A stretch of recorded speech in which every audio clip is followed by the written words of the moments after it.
unapokuwa unataka kuongea na mabosi zako lazima ujitengeneze, maana washabiki mabosi wangu hao.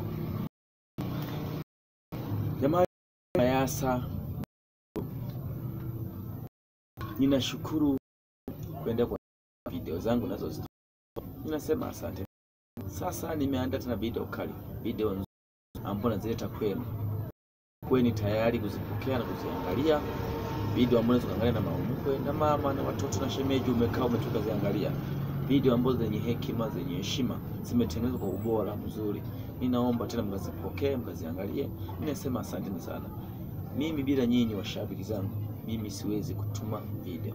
Ila ninapotuma mnaziangalia, mnanihamasisha, mnanipa nguvu, mnanishika mkono. Mimi nawashukuru sana. Ninasema pamoja. Twende kwa pamoja hivi. Tole, nawapenda sana nyinyi. Maana nyinyi ndio mnaofanya mimi natengeneza video na kuzituma na kuziangalia. Natengeneza na nina mpango kuleta zawadi, na mpango kutengeneza filamu nzuri. Inatengenezwa, inaandaliwa. Kwa mwe tayari. Muda wote nawekea mzigo ambao mtakutulia mtaangalia. Kwa hiyo nakubali sana. Asante. Mungu awe nanyi.